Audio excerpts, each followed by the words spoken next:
Hello there, Ben. Hey, my How's it? man. Going well. Is this audio good enough, or should I put in the earpiece? I think it's all right. And mine. How's it? How's it? Yours How's is the audio? great. Yeah, it's great. Hey, man. Yeah, it's good to see you. I like the geometry above you. Yes, the flower of life. Yeah, this is a Gaia little bag they gave me when I was working there. Ben, hello there, people. My name is Gabriel Lyrio. I'm the creator of Lightest Consciousness. I'm Brazilian, if you guys don't know. I'm from Rio de Janeiro. And I'm here with Ben Stewart. He's actually the creator of Kymatica and Esoteric Agenda. They're two great documentaries that absolutely blew my mind years ago. And actually, if I didn't watch these documentaries, I think I wouldn't even have created my page because these documentaries were absolutely a great influence in my life. And for me, it is a great honor to be here with Ben Stewart. And man, I absolutely love your work. And you have no idea how much your documentaries changed my life. And it's really an honor to be here with you, man. Thank you, thank you. That's very heartfelt, and I have to say that I'm also honored for those films to have come to me and through me.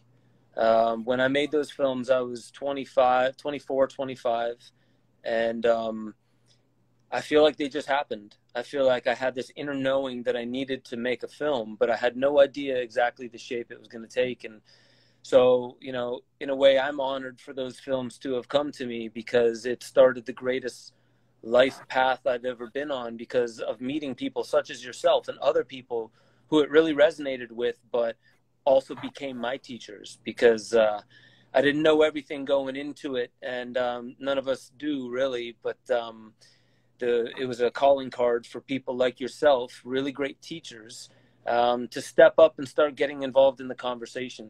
And I want to thank you for what you're doing with your page. It's it's really amazing how I have watched Kymatica like hundreds of times, and it is like one of my top 10 films of all time. And when people ask me, what are your favorite movie? And I say that it isn't a movie, it is a documentary. And you know, this documentary, the ideas involved in it, it it talks about consciousness, the unconscious collective, how all of humanity shares only one single mind, and that the entire universe is in fact conscious. We're actually living in a huge organism, and we humans are like cells of an organism. And when we forget our function in nature in this huge organism, we become like cancer cells because we forgot our function. We actually forgot the meaning of life. So the first time I saw this concept in Kymatica, it completely resonated with me because I already felt this in myself.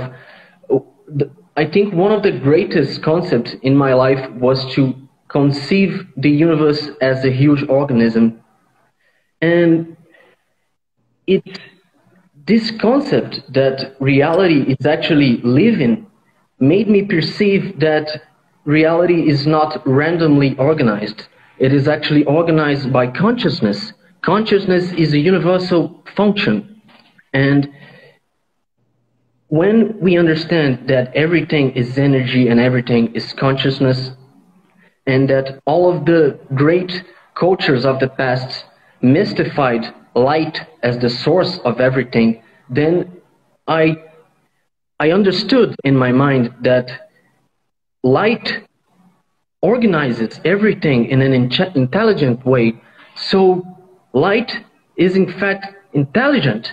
So light itself is consciousness. Light is the ultimate source of everything, and it is actually the creator of life. So this is why my page is actually called Lightest Consciousness, because I believe we are actually organized by a conscious energy, which is light. Yeah, you hit the nail on the head, especially the fact that we're living in an organism, and I think for the most part, a lot of people like myself, we had to first make a concept of that organism being like us. And I think that a lot of the times we can take that too far, anthropomorphizing it, but then at the same token, it created us. And if you go by any scriptures, it created us in its likeness.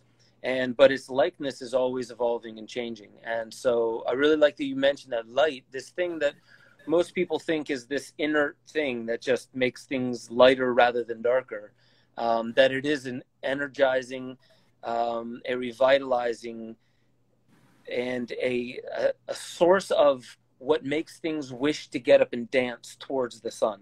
Plants do it. We do it every morning when the sun comes up. There's this ritual and this kind of pattern that we find ourselves nested within. And what I especially love about that is when I started learning about the physical body as being not just, because I say it in Kymatica, the 9 months you spend in utero is really like a hyper fast timeline of all of evolution up until humans. And then the rest is the human experience. It slows down once it gets out of the bath, if you will. And but once you're out of the bath, you're in direct sunlight. It's not filtered by your mother's tummy and her fascia, but it starts to come in directly through your fascia. And fascia is the connective tissues all around the body. It's the most connected organism, if you want to put it that way, or system in the body. It connects every other system together. It goes up under the brain, connects to the sphenoid bone. When you talk, you vibrate that, and that reaches into the pineal and pituitary complex. But if you look at fascia, all of our connective tissue, it's an organism that thinks. It's an organism that is fractal. It's an organism that communicates itself according to such principles that you don't have to teach a child or a human, if you push them over or push them off balance, how to come back into balance. You don't need to train to do that. It's an ingrained thing inside of us. It's our fascia. And also that if we didn't have this fascial system, sunlight would be so prominent to our nervous system that we would be curled up in fetal position. We wouldn't be able to function. So our fascia, it actually governs the speed, and maybe speed's the wrong way of saying it, but the intensity of solar rays. And also, if you look at living fascia, you check out this film called Strolling Under the Skin by Dr. Jean-Claude Gimberto. He was the first person to put a microscopic camera inside a living body to find out that the fascial tissue is fiber optic, meaning it is there to transport light fractally throughout the body. And we actually are now finding a lot more that the health of your spirit is directly in connect with your posture. And, the ancients always used it where you move your body around in preparation, like yoga or Tai Chi, to find stillness in your body, which is hard to do if you aren't in good health. And that your posture and your composure is directly in line with your alignment with your spiritual path. And so that's why I work a lot with fascia, because it works with light, and light is intelligent. So in a way, the healthier your fascia, your connective tissue is, the more in communion with light you can be, because it doesn't matter where it hits you on the body, it transforms and communicates itself throughout the body, unless there's trauma, So to me, I think that completely goes along with why you named your page Light is Consciousness. How do we engage with light differently? And I really like that you take a lot of sacred geometry in Robert Grant's work. Yes, exactly. Robert completely changed my life as well. I took his course, The Language of Light, and The Etymology of Number as well. Both are great courses, and they really helped me to understand how light is actually creating the constants in nature and the structures in nature as well. And I didn't know about fascia, and I actually studied neurophysiology in college, and I never heard of this. And I wonder why we don't know this in college, why they don't teach this in college. And this is actually a primordial and fundamental knowledge to our health. So It's really an interesting concept as well. And we know that our neurons, they connect, they communicate through electricity, or our nervous system is actually electric. So our thoughts actually behave, they obey laws of frequency, because if our nervous system is actually electric, all of our thoughts, our emotions and behavior, they follow these laws, these energy laws of electricity. So if we understand the relationship between our physiology and these laws of frequency, which are all governed by laws of electromagnetism, and electromagnetism is actually light.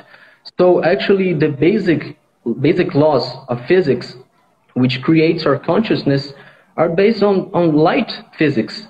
So actually all of our bodies, all of our cells, our DNA, they're actually obeying electromagnetic laws. So we can actually say we're light beings, and you're not being just some new ager. This is not just a mystic interpretation. You can actually perceive that this is actually a reasonable interpretation. You're understanding the laws of physics, understanding the relationship between these laws, how they actually create all of our reality, all of our behaviors. So it is fundamental for us to understand these laws of light, because light is our source. So what really blew my mind about Kymatica was the unconscious collective, how you explained in a really great way this concept. And I would like you to explain to people here the relationship between the archetypes and our conscious collective, and the relationship between the cycles, the astrological cycles, and the archetypes. Because I understand that our DNA is actually influenced by the frequency of our planet. So everything that happens here on our planet, it's actually a consequence of the frequency of Earth. And the frequency of Earth is connected with the frequency of our solar system. So basically, the forms in nature which are created by Earth, they're actually influenced by the frequency of the whole solar system. So the archetypes which we see here on Earth are actually this interaction of frequencies, of the frequencies of Earth and of our entire solar system. And Ben, he knows how to explain this in a really great way, like he did in his documentary Kymatica. So I'd like you to talk a little bit about this. Yeah, perfect. So the collective unconscious, most of us are conditioned by this world of thinking that we are an isolated bubble and we think only our own thoughts and we're not influenced by others' thoughts. We're also told that communicating with others without words or, that spectrum of vibration is impossible. And there's so many different ways to attack this and peel it open and to realize that that's just completely false. But really to do it in the most poetic and beautiful way, we simply realize that, even science is telling us that we have a electromagnetic frequency from the heart that extends outside of the body, and that does influence other similar fields. Our heart can come back into coherence if we're near a horse, and that's actually a form of therapy. Most of the times it's only measured with domestic horses. Wild horses, it's different. And this is getting to the truth of why that's important. Why would a wild horse have an actual stronger field to bring our heart back into harmony? And that's because there's something beautiful about the way that nature is this biodynamic, very extremely diverse ecosystem that there's nothing really outside of itself. There's no such thing as waste. Waste is simply the food for the next part of the process, and it's always upcycling. So if you look at the toroid or that donut-shaped model, it's always recycling of itself, and there's nothing really dying or nothing ever really going away. It's simply transcending itself. And so we, with our consciousness, we take a look at this archetypal thing of death, and there's this grim reaper, and we look at it as being this very sad ending point upon or past which we can't really tell what's going to happen. But in a sense, we witness death all the time around us. Sometimes it's close to home because it's a human or it's a friend. Sometimes it's an animal on the ground. It might be a tree, a bush, a bug, whatever. And so to really understand the archetypes of consciousness, first we have to understand what the collective consciousness is. And the collective consciousness is the understanding that we do have certain things that are sovereign to us. My skin and the inside of it is the most easily defined thing to say, this is me and everything else is the other. However, when we have a thought, and any musicians out there or artists or people who have, let's say, if you're an engineer and you're trying to figure out how something will solve the problem or create the thing you're trying to create, sometimes, and for some people, most of the times, it's not when they're wrestling with the problem or wrestling with the song. It's when they deviate from it, go somewhere else, take a bath, take a shower, disassociate themselves from it, and then all of a sudden it arrives at them. And the easiest way to explain this is this is actually at the basis of all magic. And if you know how to ask the right question and then surrender it and then move away from it, then in the stillness and in that separating yourself from trying to have to force the answer to become what it is, you want it to teach you something that breaks you out of your old patterns. And that's what real learning is it has to integrate itself into the pattern and start making more and more sense. So the archetypes of our thoughts, I believe, are not native to Ben Stewart, right? They're not native to you or any individual person. We are all born into this system where thoughts can arrive at you, the same exact thoughts that arrive at other people. And there's actually, I'm forgetting the name for this. It's either called simultaneous discovery or simultaneous invention, but there's a lot of that. There's also morphogenetic resonance, which is trying to remember who. Rupert Sheldrake. Rupert Sheldrake, yes, exactly. Yeah. So yes, it totally. Yeah. So I mean, just to finalize that thought real quick, even morphogenetic resonance. What that is there's a blueprint, and it exists outside of what we would call our real world. You know, it's this thing that everything seems to conform to, but it seems to be invisible when you try and wrap your head around it. And this goes all the way back to the Tao. When you try and wrap your intellect around something that is too big for the intellect to understand holistically, then you have to reduce the fidelity of what it is you're trying to understand just to wrap your head around it. And so it's beautiful to remember that there's a reason why geckos, if they lose a leg or a limb or something, they grow it back, because it's part of their morphogenetic field. And I believe that all systems, all natural systems have that power. Even humans have it, but we've forgotten quite a bit. So there are cases of this happening, not fully, but sometimes regrowing parts of a finger that's been cut off. And it's an interesting process, but some animals can do this. And some other animals, including humans, we've forgotten this. But really what it is it's tapping into that morphogenetic field, and it's a surrendering. So, you know, if you pierce your ear, sometimes it'll take, sometimes it won't, right? Sometimes your body will reject it. If somebody gives you an idea that you don't want, or you're not ready to conceptualize it yet, or it challenges your core beliefs, you can reject it. And that will actually happen physiologically as well as mentally. So there's no separation between your mind and your body. There's no separation actually between time and space, but the way that consciousness interfaces with these things that we perceive as time and we perceive as space, we perceive as mind, and we perceive as body.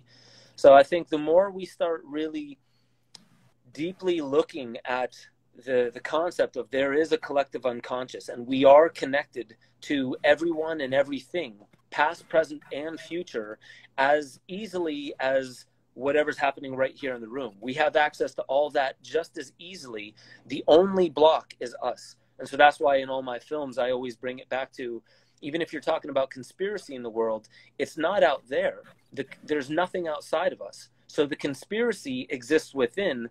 And the worst thing we could do is point too many fingers outside of us, because truly that shows that, you know, you wouldn't have the Buddha sitting here and talking trash on people, right? Even though the Buddha might understand that there is an external representation of darkness in this world, but that is also within him.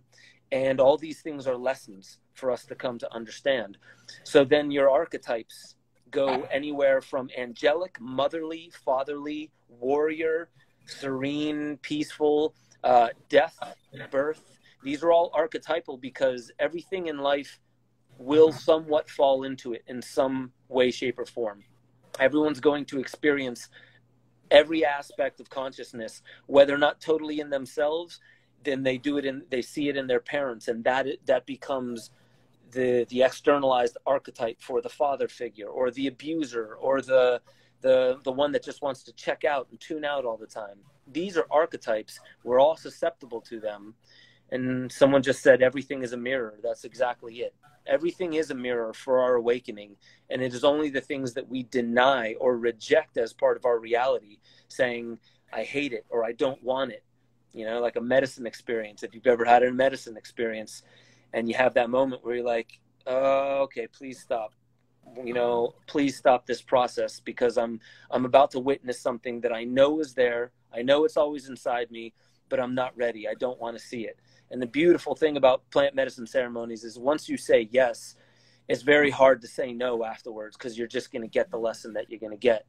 And so that's probably my best way of explaining the archetypes, the collective unconsciousness, and the fact that there's nothing outside of us. Even though we have the beauty of being able to say, you're sitting over there in Brazil and I'm sitting over here in the United States, and we do have our individuality, but it's paradoxical because we have our individuality, yet we are one and the same.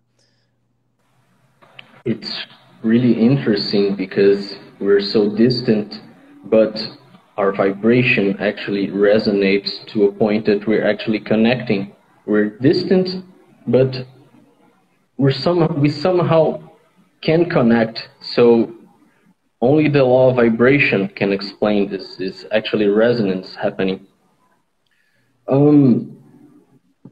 I think some other really interesting concepts in Kymatica involves the fact that we constantly reject and repress things we deny in ourselves and in others.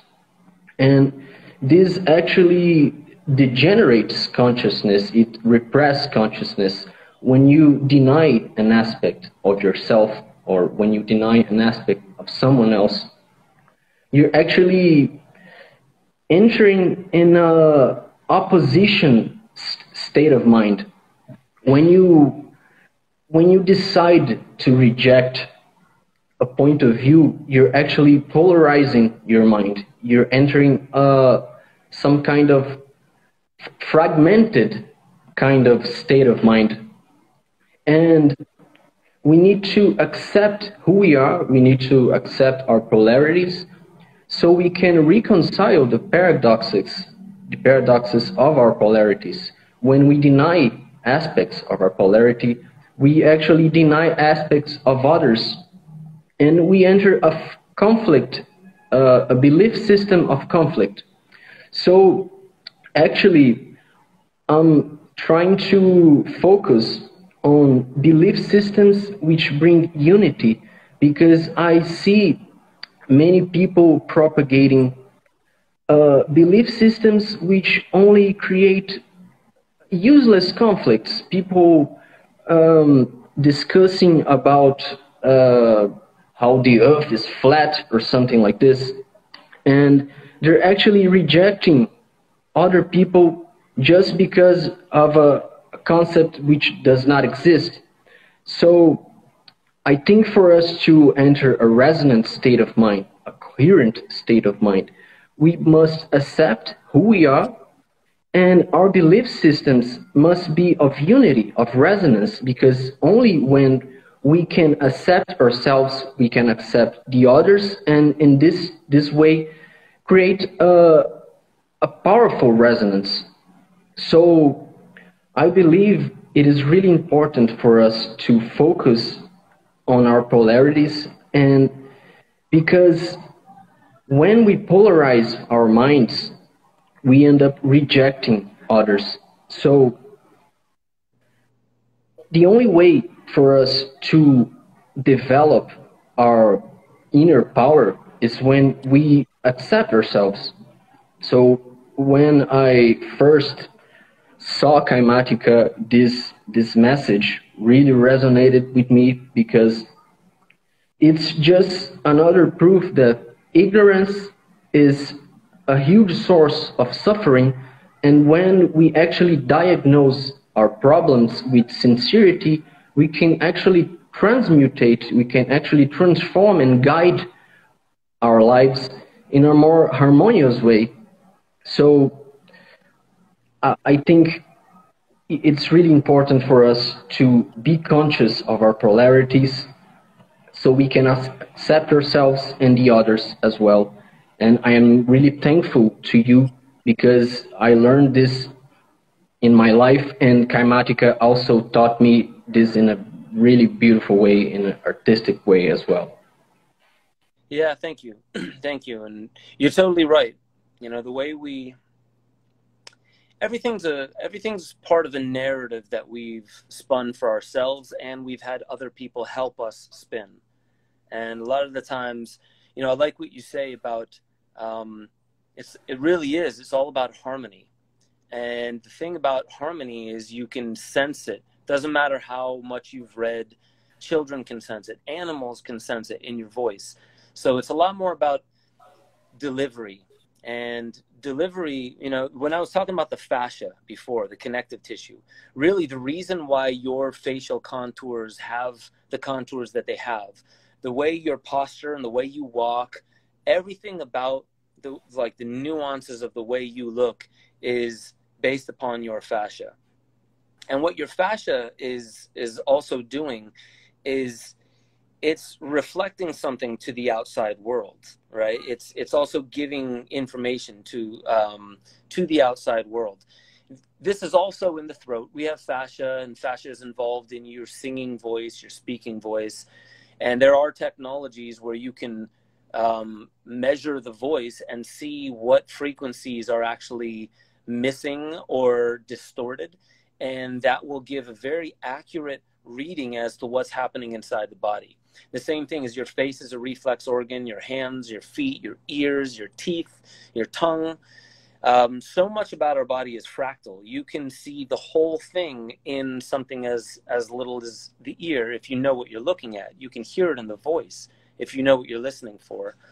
And the beauty about that is when you're trying to be harmonious, it's very easy for somebody to tell. Even if you're just typing it out and nobody can see you, you can tell if this person that is responding to you is in their heart or if they're not. If they're subtly insinuating something, and sometimes we can read it wrong, and sometimes we think we read a word and we think we read another word there, and it changes our instant reaction to it. That happens too. But for the most part, to stay in perfect harmony, it's like the Buddha. There was a father who was a follower of Vedanta, I believe it was, that went to the Buddha and said, this is obviously an allegory, went to the Buddha and said, you have taken my son, who is a follower of Vedanta, and you have turned him, you know, into your ways. And he didn't even validate it by saying what it was. He was into your ways. Our entire family line, it's all been centered around this, and you violated that. And then he started getting mean and shouting in different, you know, like terrible ways at the Buddha. And the Buddha stayed very tranquil. And then at the end of it, when the Buddha knew that he was done saying what he was saying, he simply asked the question. He said, who does a gift belong to if the receiver does not accept it? And the guy said, well, the person trying to give the gift. And he said, yes, I do not accept your gift right now. And that is a harmonious transcendence of what could have been a back and forth political left, right, one of those kinds of polarities.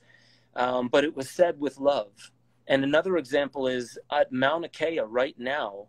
That's in Hawaii. It's the tallest mountain. It's about maybe like 1,400 feet. But it's the best place for a telescope. And they're trying to build a 30-meter telescope that's going to dig 2 stories into the ground, be a football field in size. And the Hawaiians are trying to stop that. Not just, and the whole thing that's being said about them is they hate science. They're living in the past. And they're like, no, we are scientists. We came from an ancient science. But we have a legal decree saying that you're in international violation by building this thing. And yet they're still not resorting to violence, not even violence of the heart. So they're in harmony, and they call it kapu aloha. So it's aloha, a very loving breath that we share. But it's no, the word no, restricted, stay out. Kapu is on those things that say you're not allowed to go any further. Mm-hmm. And to me, there's something beautiful about understanding that there's a difference between that kind of resistance of saying no with love and the resistance that's saying no out of frustration, urgency, because we're allowed to have our boundaries. And that is part of, we are all one, but that doesn't mean in this simulation or this type of reality that we're decoding that there aren't boundaries that need to be set. And I think that's really important. And so what I do to work on that is outside of words. So I was speaking about the fascia. There's a Fibonacci way of working with the body, of moving the body in dynamic ways. And that allows for all of our meridians to open back up, not through force, not from an external source, even though acupuncture and myofascial release and that kind of stuff is good, but knowing how to simply climb a tree or crawl along the ground or do some movement or rolling and tumbling that is actually therapeutic to the body. And it seems animalistic, but really that's what play always was. Play was always the way we mammals learned. We never did it by sitting our posture down, making our entire anatomy go sedentary and staring at a 2-dimensional blackboard. That's foreign to our evolution into this point. So there's something about the play aspect. And sometimes, even comedians can get away with saying things that are dark, but they're actually artistically quite funny. But if you were to take away the comedy of it, it would just be rude. It would just be a jab.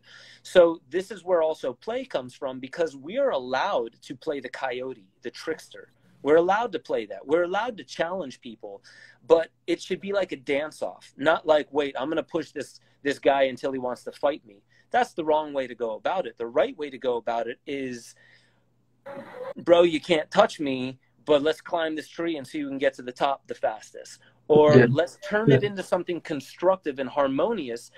That way, other people who are witnessing, they realize, oh, there's another way you can resolve conflict other than that polarity and pounding on one another. You can utilize that energy, and then using that very same energy, you transcend it and turn it into a solution that was more beautiful than anything you could have done. Even walking away wouldn't have been that beautiful, right? You're teaching a lesson to the outside world. You're bringing harmony to a moment of discord. Everything is vibration, but I think we're in a world now where we are realizing that we need to actually become the solution.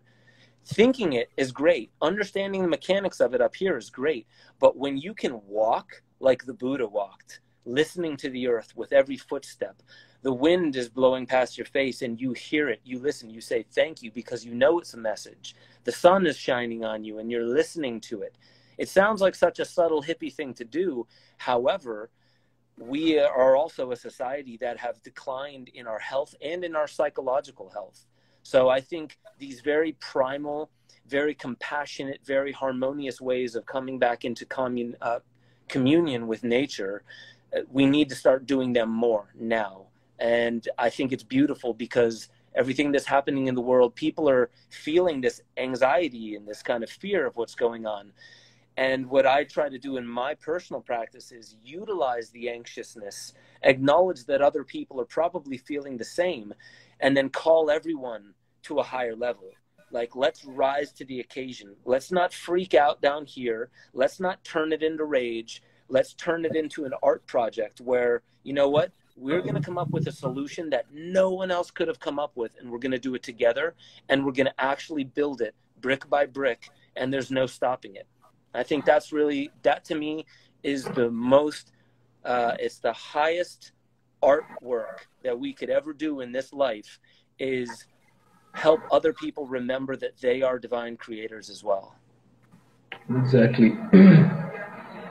Being a divine creator is actually recognizing our role in existence, understanding how we are like cells to this huge organism, and that we need to work in order to achieve balance and harmony.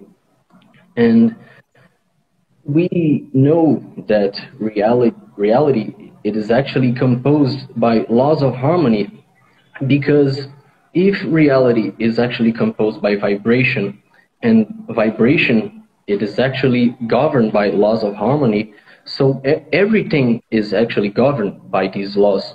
Atoms, our DNA, all of biology, planets, solar systems, everything follow laws of harmony. So when we understand these laws, these basic laws, we can apply them in order to achieve the harmony. And the concept of polarity helps us understand how to achieve harmony, because if we start polarizing our mind, we actually create imbalance in our minds, and we can't create a balanced interchange when we are unbalanced. So it is important for us to understand that harmony is not just a concept which was created by humans. It is actually in our instinct. Insects and every living being has this concept of harmony in them, and we need to understand this in order for us to understand the meaning of life, because I believe that love is energy of creation, which is an expression of the law of harmony in the physical realm and the living realm. So it's not just some hippie talk. This is actually scientific laws which helps us understand what happiness is. And we actually don't need to study science to understand laws of harmony. We just need to be a living being.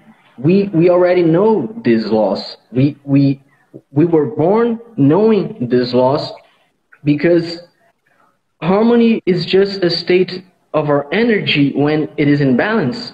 And all atoms are trying to balance themselves, and we are made of atoms. So all of reality, the galaxies, the solar systems, they're trying to stay in this homeostasis. So we can perceive there exists a universal law based on the dynamics of energy, and our behaviors actually is based on the same laws of atoms, of the planets. So we need to understand the importance of the law of vibration and how it applies in our lives, and how it actually creates reality. Because as we have seen in Kymatica, the law of vibration forms the shapes in nature, and also forms our emotions and our behaviors. So actually the law of vibration not only creates nature, but creates our thoughts as well. So we need to understand these basic laws, which in the past, many doctrines talked about the law of vibration, the law of harmony in the past. And one teaching which I really like is Hermeticism, which is really connected to sacred geometry. And sacred geometry actually explains how the geometry of nature, it's actually a manifestation of laws of vibration.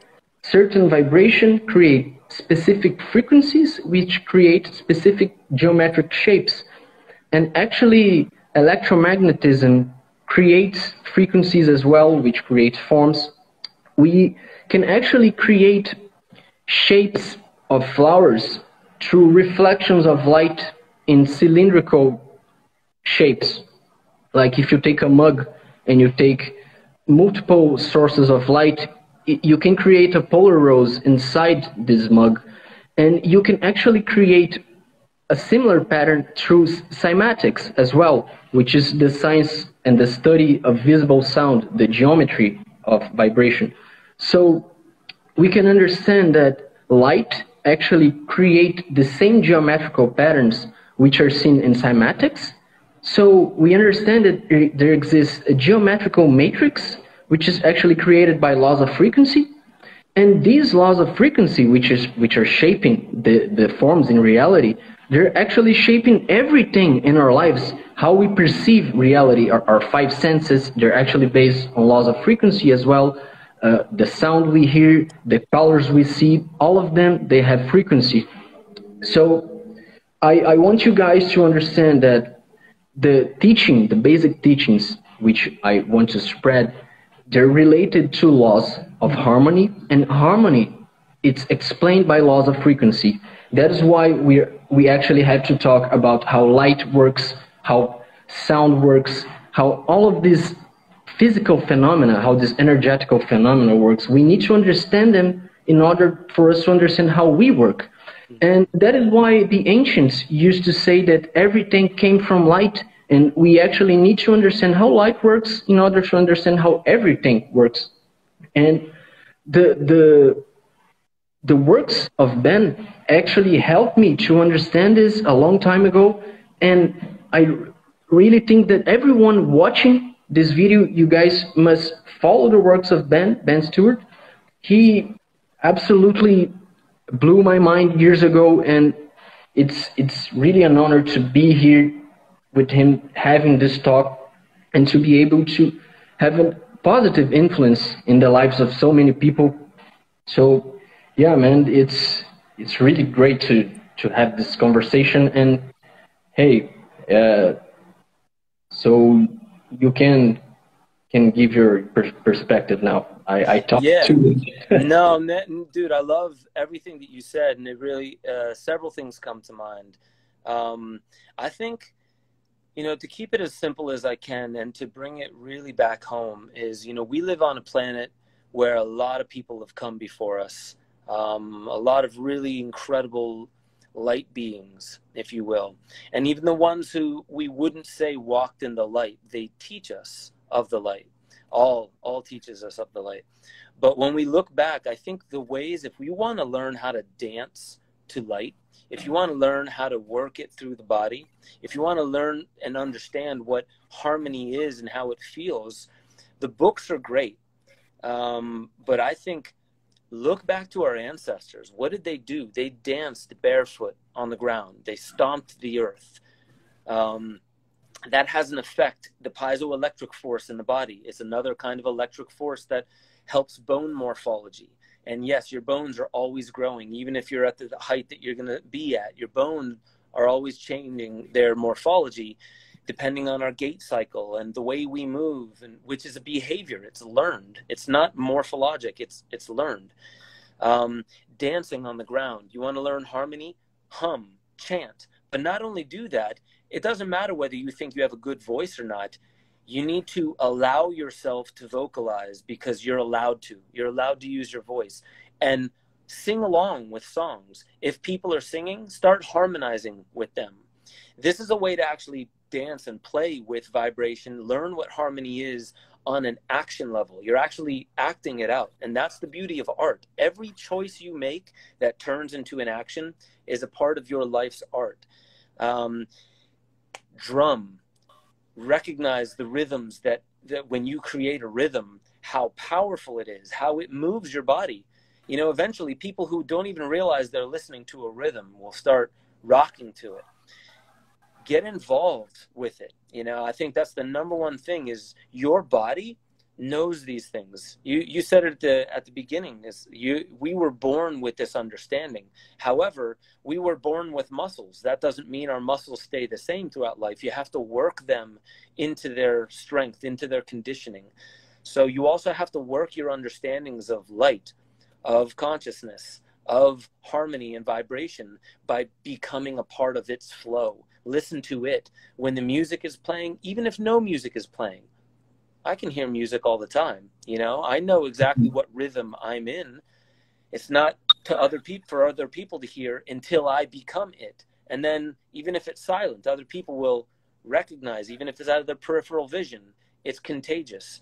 So remember and honor the people who've walked this earth before you, and everything they've learned, it's not lost. Book burnings don't matter. It's all in here. It's all in your body. It's all in your DNA. You were born with it. Now you need to claim it. That's it.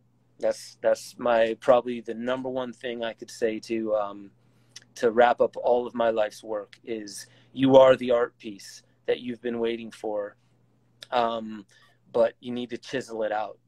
You need to work it. This is the great work of alchemy, the which is also known as magic. So we need to understand ourselves, understand our patterns, and accept ourselves. And we need to act as well to connect with Earth. And as you said, grounding is really important as well. We have disconnected from Earth. When I used to say that humanity is in living in a state of disease, we're actually diseased. People would think that I am crazy. Well, this is a crazy conspiracy. How can you say that the planet is diseased? Well, we actually can see right now that the planet is indeed ill, the whole planet, and we need to understand the causes. Why is the planet like this?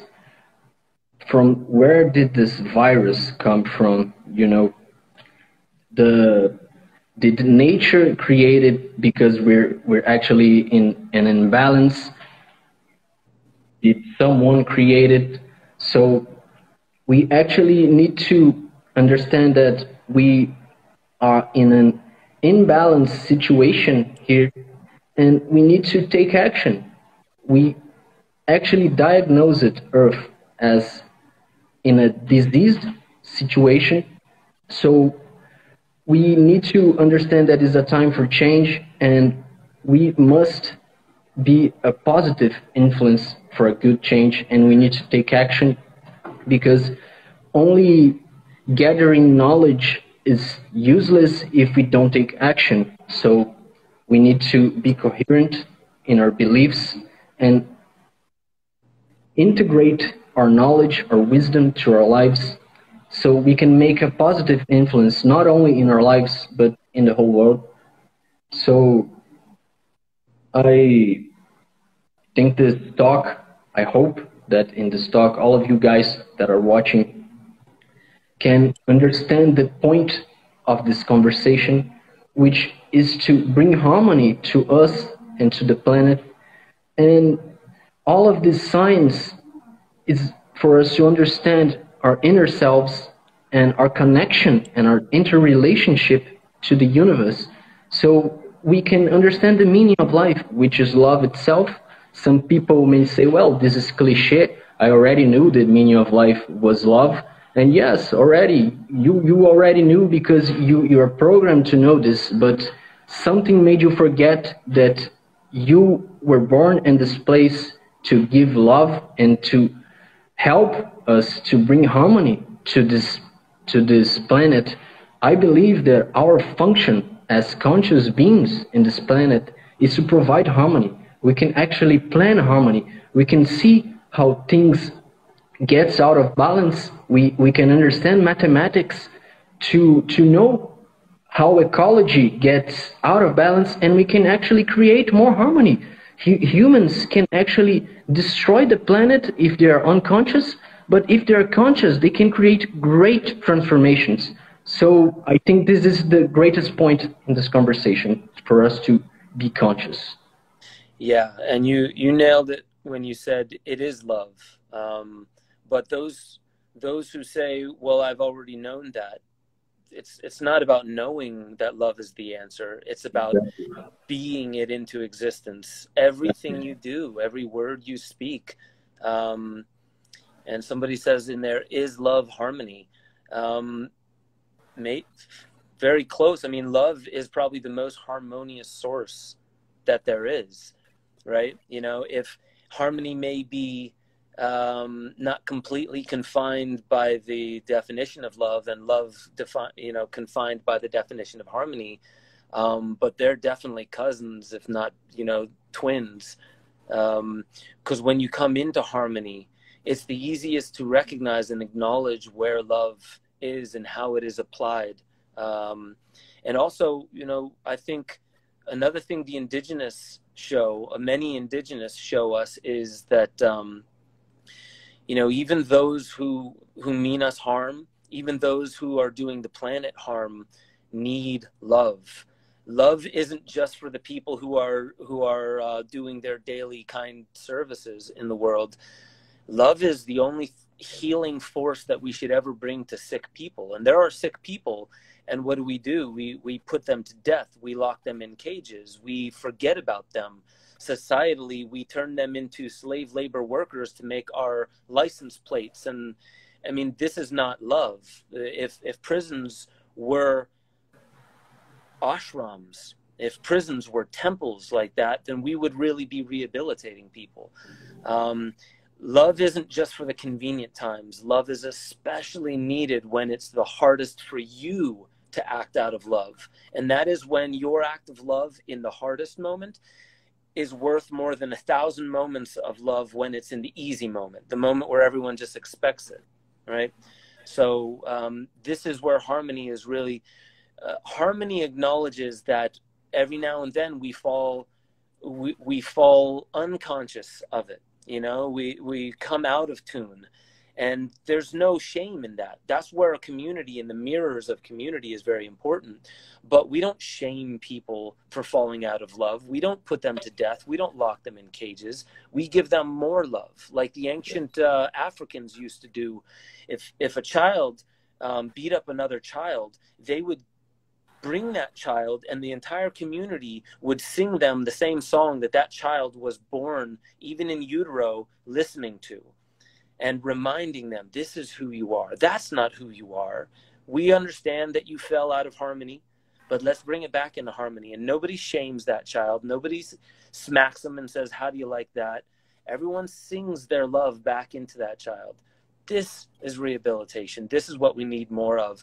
And if we can't rely on the institutions that are so rigid and in their place, and they're so convinced that their systems work, if we can't convince them to change, then we just have to start building the world that we know is built with harmony and love, meaning we need to start growing more food, sharing that food, sharing the sunlight and the breath with people, dancing, singing with one another, being with one another, helping others resolve their conflict without asking for something in return, and really being what a tribe once was. That phrase from Khalil Gibran, which you mentioned in Kymatica, which means that we have the most beautiful expression in ourselves, and also the ugliest expression. Do you remember the phrase? Khalil Gibran, I remember the moment. I even remember the image that was in Kymatica at that moment. I thought the Khalil Gibran quote was about children, or leaving home, or how we bring up children. But I think what you're talking about is, we have, and maybe it was Khalil Gibran. I thought it might have been Carl Jung. We have the highest in ourselves and the lowest also. Something like this. It's to the effect that the darkest thing we can ever imagine in the outside world. So when people's mind goes to the darkest, a lot of the times it's like pedophilia or satanic rituals or high-level conspiracy and systematic institutionalized harm, which is often that's the easiest thing to just justify. Oh, well, that's just the way it is. Yes, but it's institutionalized, like the meat industry. Like, I don't care whether you agree with eating meat or not eating meat. The way that meat gets from the animal in nature to the grocery store to your plate is not natural. It's not identified by evolution. So that's institutionalized harm. And, you know, really, when we look at the darkest stuff in the world, that is not just out there. Therefore, that our blame sticks should not be pointed out there any more than it's pointed in here. Because if we're doing nothing about it but badgering people on Facebook, that's not really bringing love and harmony. That's bringing no solution. That's just ruining other people's day. And also, the highest you can imagine, God, right? The Buddha, the angels, and like the highest form of love is also within you. And we have the ability to access that at any point in time. And I encourage anyone who wants to challenge this, that when you're having a dark or a challenging moment in life, call upon a deity. And it doesn't matter. I mean, like, use it well, use the deity well, but Shiva or Christ or Buddha, call upon one of them and simply ask for help. If you know what you're asking for, ask it in your mind, in your heart, and then just stop. Just stop trying to force anything and just listen. And stop trying to pretend like you have to force what form the answer will come from. Because it could just be a notion. It could be a voice. It could be a truck drives by with a sign and there's one word that stands out to you. But call upon your higher intelligence, your higher chambers of intelligence. Ask it questions and then come into stillness and silence. And do it by moving. You know, do a breath practice. Do Wim Hof breathing or holotropic or, you know, any kind of breathing practice. Ask yourself the question while you're doing the breathing practice, and then just come into stillness and just don't even force it. Don't even think of the fact that you're listening. Just be still. And that kind of a practice will bring you back into stillness. And it will also show you that you have access to incredible loving intelligence. You also have access to incredibly dark forms of deception. And none of it is outside of yourself. So just acknowledge that it doesn't matter how much work you've done on yourself, you're still susceptible to saying something the wrong way or unnecessarily using violent communication or violence in general. We all can succumb to that. And the greatest help in that is our community and our family. They are our mirrors. So if we are open and honest with our friends and our, you know, people we communicate with, I guarantee you they'll be like, bro or sister, what's going on? You know, this isn't you. Something's coming out of you. It's like, yeah, maybe you're justified in what you're arguing about right now, but does anything have the right to make you live and speak from that place when you could be living and speaking from, you know, more harmony and more love? And that's when I realized it doesn't even matter what's going on in the outside world. Nothing deserves the right to take me out of love, you know, and that's not a form of delusion. And I'm just going to be happy no matter what the outside world is. I want to clearly see what's happening in the outside world, but nothing deserves to make me act or speak outside of love. And that's a discipline. Of course I fail. Of course I stumble. But the discipline is you come back to it. When I'm playing guitar, of course I mess up, but I come back to it. And eventually you get to a point where it's so truthful, so beautiful, so harmonious that other people can't deny it. They start nodding their head to it and getting their body involved in it and their heart involved in it, their words involved in it without even realizing it. That's the beauty of harmony. It doesn't have to be loud. It's often not. Often it's so seamless that it just starts working and things seem to start getting better, right? That's real love. Real love isn't flashy. It's not looking for the limelight. Real love works. It does its work, and it slips back into the beautiful mystery that we're all involved in. I believe that there are actually forces of creation which involves love, the generation of life forms, and hate, destruction. I believe actually that both of these polarities exist in everything. Not only the ancient shamans, but the ancient knowledge of occultism demonstrates how there exists evil and good in everything. And actually, it's not that one is evil and the other is good, but there's actually this polarity of harmony and disharmony, and both of them are necessary for everything to be created. And there's this guy named Jacob Behmen. He was a contemporary of Shakespeare. He You can also call him Jacob Boehme. And he used to say that God is actually evil and good at the same time, and that everything in existence has this pulsation of doing bad and good, and there exists this eternal fight between good and evil, and that even though there exists a bad side, an evil side in God, he he has this good side, and it's actually as if evolution is actually the everything that is being created going towards this harmonious side of God, you know. So we actually have to accept the bad sides, everything that we consider bad in ourselves. We need to accept it, and we need to accept the bad in other people. We need to integrate the dark aspect to our consciousness and accept it. And this is the only way for us to accept the dark in others. So it's really important for us to understand that people who do bad things often comes from an unbalanced place. So we need to understand the from where people are coming from. So we don't reject their individuality. So it's really important for us to have this accepting way.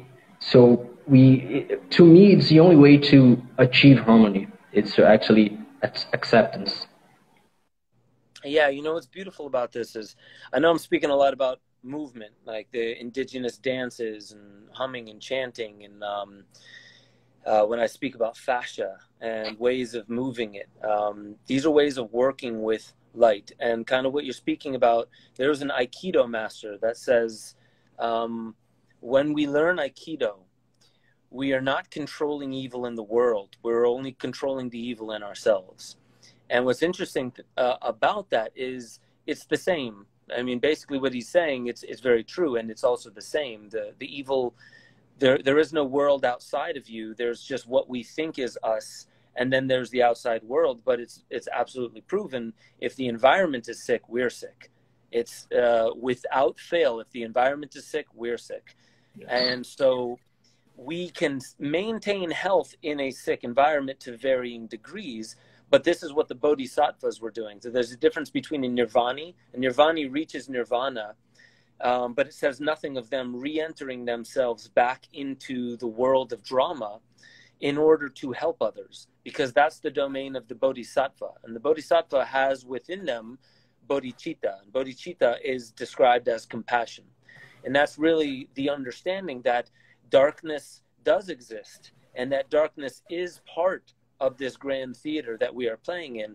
And in a sense, it is the dance partner. It is only when we think that what we're engaged in needs to be war instead of dance that it takes on that kind of form.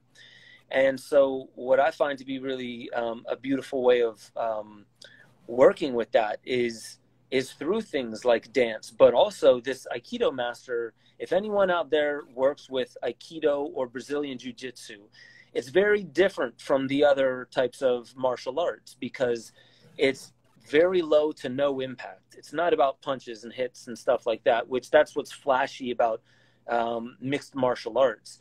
But really, if you look at Jiu-Jitsu, Brazilian Jiu-Jitsu, and Aikido, its main tenet is neutralizing harm.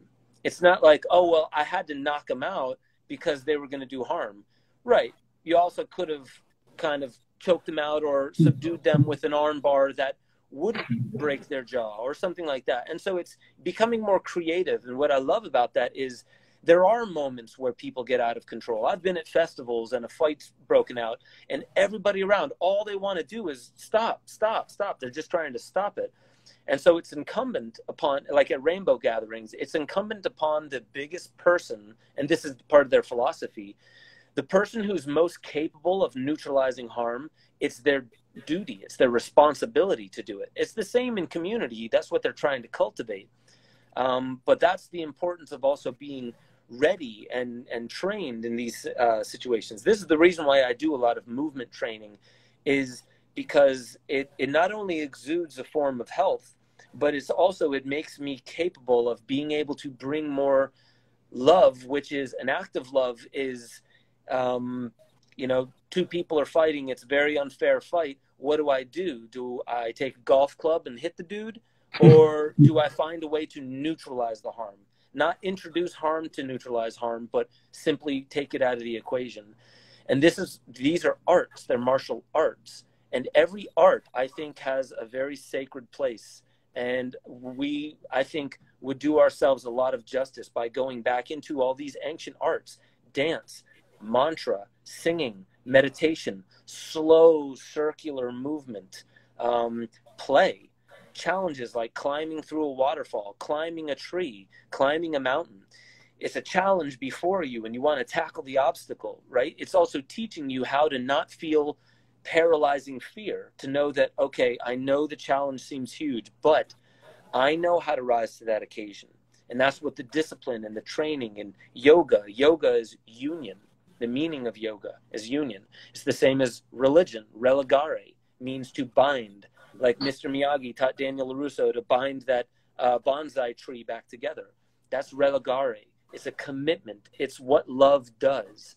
And so I think if we return to a lot of these ancient practices of the arts, then we'll, within engaging in these practices, we will learn the deepest mysteries that the alchemists and the sages and the shamans of old had to learn through so much time.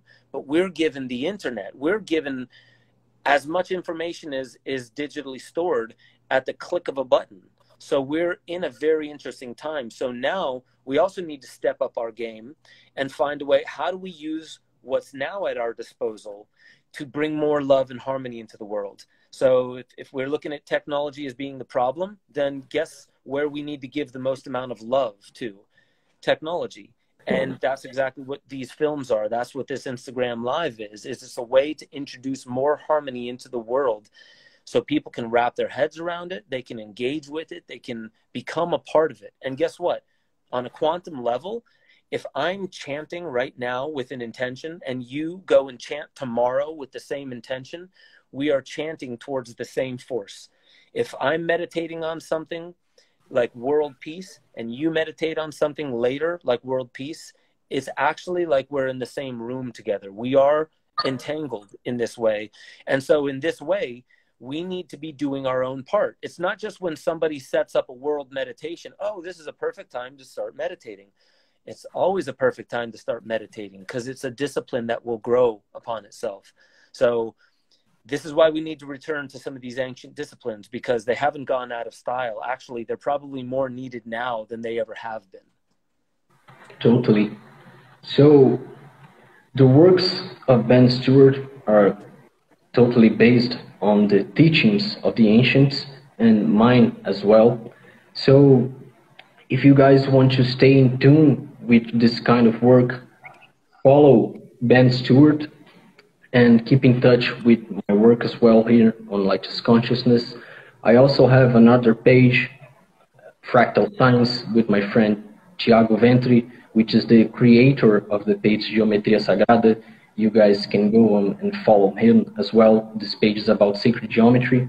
It's a great page, one of the biggest on Instagram about sacred geometry.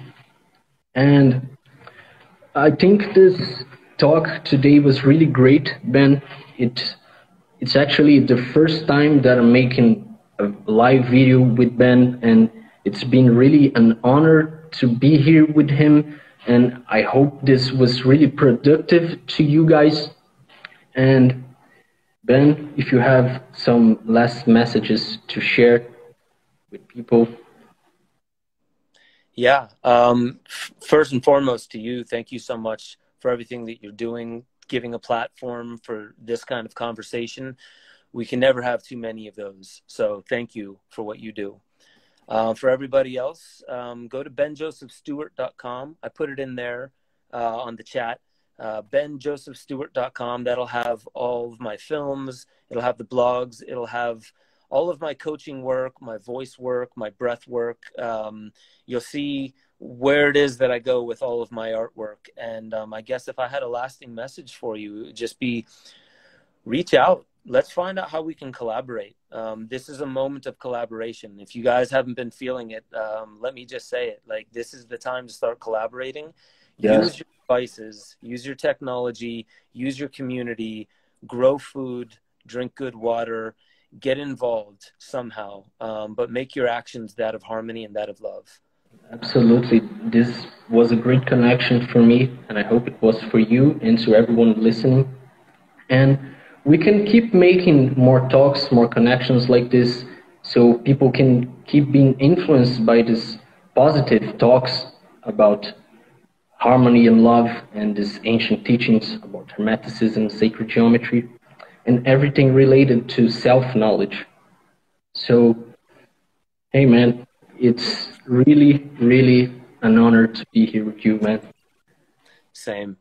I have to say the same. Let's do this again at some point, man, and keep up what you're doing, man. I'm learning a lot from you as well, so keep up what you're doing.